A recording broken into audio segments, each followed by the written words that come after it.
I yield the floor to Senator Marcolita. Mr. Marcolita Chair. is recognized. Thank you. Thank you, Mr. Chair.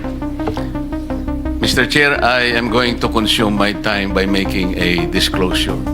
Kahapon po, mga pasado po alas 2 ng hapon, tumawag po sa akin si former Congressman Mike Defensor. Tinanong ko po kung ano ang kailangan niya. Meron daw pong isang tao na matagal na po niya kung gustong kausapin para sa isang paglalahad ng kanyang nalalaman tungkol po sa ating iniimbestiga sa committee ito. So, eto na naman si Rodante Marcolita. Mukhang walang kadala-dala matapos ang palpak niyang di umano'y manipulation sa affidavit ng Diskaya couple. Pinalabas pa niya na sa panahon lang ni PBBM nagkaroon ng bribery at anomalous transactions sa DPWH at mga politiko.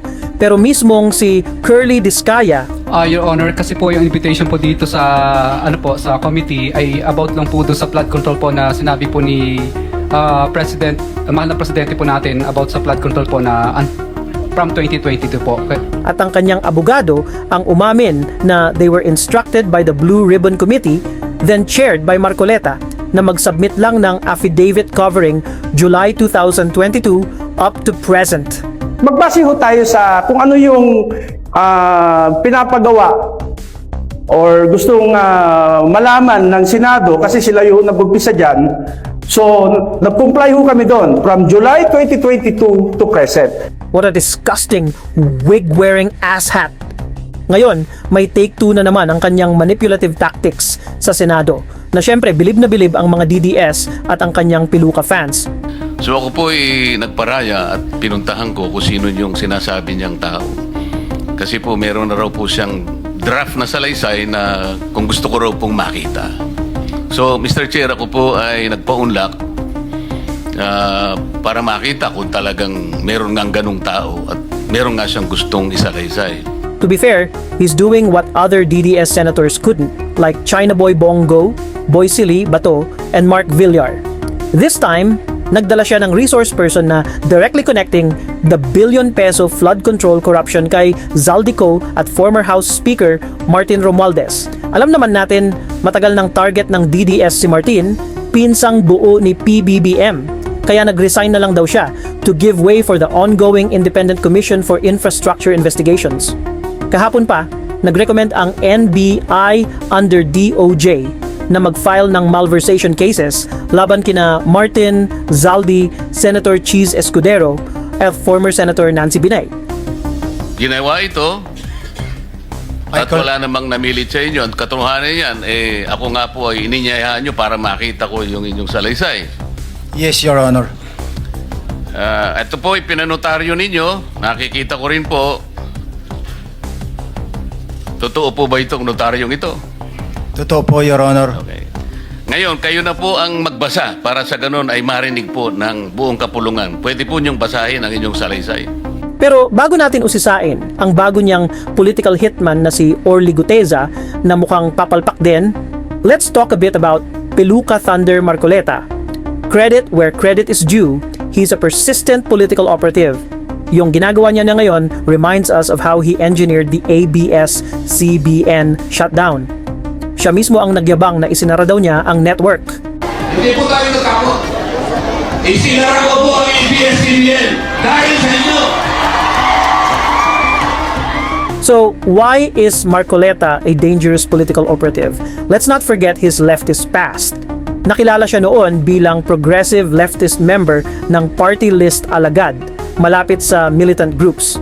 Until Duterte came in 2016 with the support of Joma Sison, the Communist Party CPP itself, and other leftists.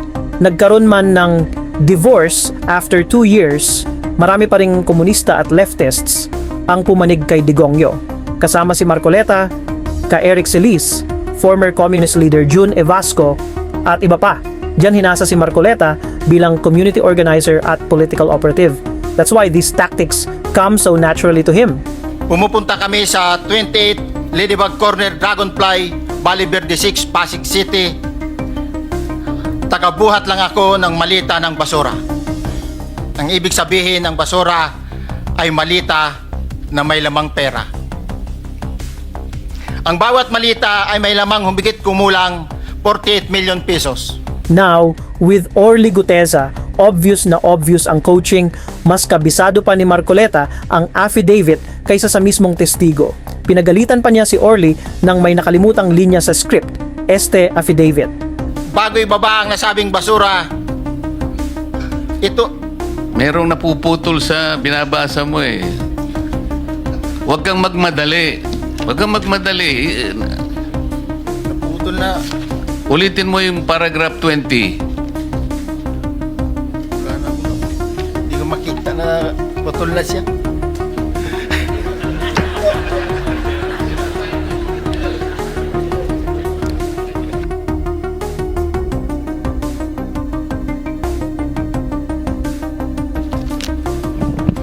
Pagkatapos, mabilang ang sinasakay namin sa mga At bakit nga ba panay silip si Henry Alcantara sa affidavit? Maybe kasi bagong script na naman galing kay Marcoleta, witness intimidation vibes all over. And speaking of witness intimidation, anong ginagawa ni na Marcoleta at Bato de la Rosa dito kasama si Henry Alcantara?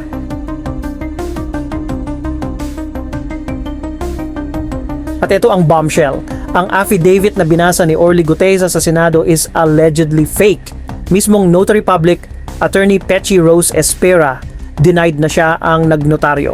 So what's this now? Sino ang nagtatanim ng witness?